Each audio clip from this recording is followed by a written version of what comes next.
these bitches before they know what hit.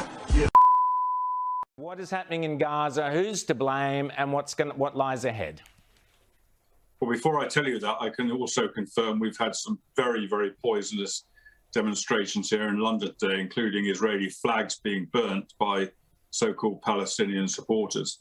But the reality of the situation in Israel and in Gaza is that a few days ago, the Hamas and Palestinian Islamic Jihad, the terrorist forces that control Gaza, launched an intense bombardment of rockets at Israeli civilian population. And they've so far, the last 3 or 4 days, they've fired over 2,000 rockets at the Israeli civilians. Most of them, I'm happy to say, have been taken down by the Israelis' Iron Dome missile defense system. Some have got through, and unfortunately, some Israelis have been killed. Cities like Tel Aviv and Jerusalem itself and other places throughout parts of Israel have been hit by these missiles. Meanwhile, of course, the IDF have been striking back very, very hard and with precise strikes to take down the Hamas military infrastructure, doing their best, of course, to avoid killing innocent civilians.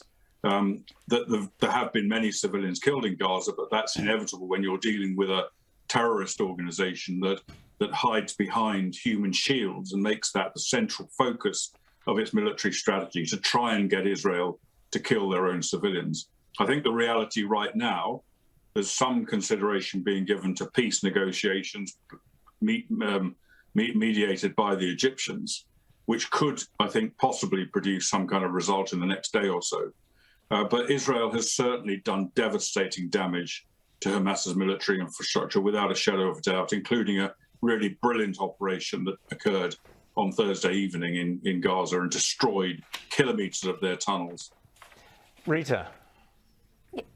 Well, tell us about that, because that was quite a strategic move where they tricked Hamas into reacting a certain way, and they used the media to achieve that. Take us through that.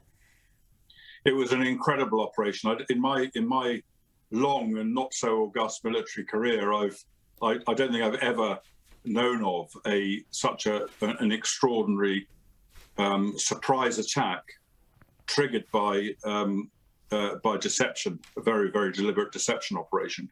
And effectively what the Israelis did is that they massed tanks, artillery and infantry on the border with Gaza and gave every indication they were going in. The tank engines were noisy, there was dust being kicked up. The world media picked that up, and Hamas, of course, picked it up as well. And it was then thought there was going to be an immediate invasion of Gaza. And of course, hundreds of Hamas terrorists then went into this, what's called a metro tunnel network, an underground tunnel network they've dug since 2014, which contains weapons, contains command and control facilities and shelter for the terrorists. They went down into there, and immediately they were inside. The IDF then attacked those tunnels with 160 aircraft, which dropped JDAM bunker buster bombs and destroyed large parts of the tunnels.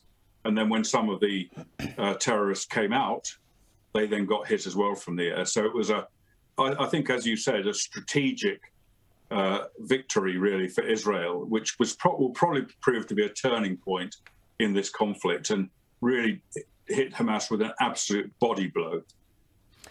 Caleb.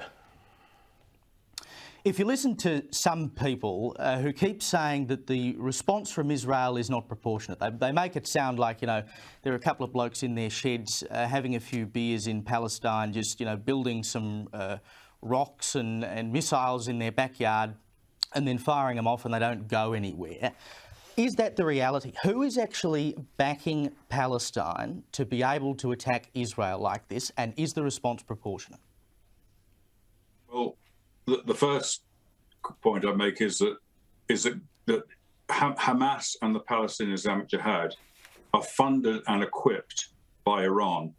They are basically an Iranian proxy, and they are carrying out this action at the behest of Iran. They obviously want to do it themselves as well, but Iran is behind it, pulling the strings. And it is Iranian-supplied missiles and material to make missiles inside Gaza that have been enabled Hamas to launch this overwhelming bombardment against Israel. And the answer to the other question about proportionality, the idea, I've seen this with my own eyes many times. I've been in command posts, I've discussed with IDF commanders, I've observed on the ground the extreme care that the IDF take to target terrorist leaders, to target weapons, to target ammunition, and to target command posts, but not, if they can possibly avoid it, to hit civilians. Now, the way Hamas work, they have all of their main locations surrounded by civilians or occupied by civilians, with the deliberate intention of trying to get Israel to kill their civilians. Israel's very careful. They make phone calls to people in apartment blocks that also contain Hamas facilities, warning them to get out, telling them where to go to be safe before they bombard it.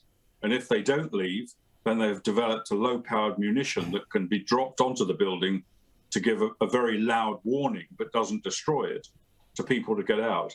And only then, when they're confident that the majority of civilians have gone, will they then carry out a strike. And we've seen, for example, several high-rise buildings totally destroyed by Israeli air power. I think in all those high-rise buildings, I've not heard of a single civilian casualty being reported, which is an extraordinary accomplishment. And I've said before, and I'll say again, that no other army in history has taken so much care and been so effective in preventing civilian casualties on the battlefield as the IDF. And I include in that my own, the British Army, the Australian Army, all of whom take immense pains to avoid killing civilians. But the Israelis have, I think, very much got the edge on this. Amazing. Rita. You mentioned the Iranian regime and their part in this conflict. What part has the Biden administration played, if any, in emboldening the Iranian regime? Is it a coincidence that we had a number of peace deals in the Middle East under Trump, and now 4 months into the Biden administration, and we've got a terrible conflict, the likes of which we haven't seen in many years? Well, we haven't seen anything like this under the Trump administration. We saw several operations of this type by Hamas before, and we've seen this one after. I don't think that's coincidental. I think they knew that Trump was extremely strong in his support for Israel. They knew he was unpredictable. They didn't, I don't think, dare to launch an attack of this sort. Biden, on the other hand, has sent all the wrong signals, and I think the Biden administration's policies must take some share of the responsibility for this attack happening. Of course, responsibility is with Hamas, with Palestinian Islamic Jihad, but America has a huge role to play. And if America shows any weakness, and America has strongly sided with Iran, America has essentially, under Biden, has done its utmost to abandon one of the most important US allies in the region, Saudi Arabia. US has signaled its intention to unconditionally leave Afghanistan. Now, that's not connected, but of course, people see these signals and they react accordingly. And I think Hamas has reacted as a result of that to some extent anyway. Outstanding, sir. We taking care of business?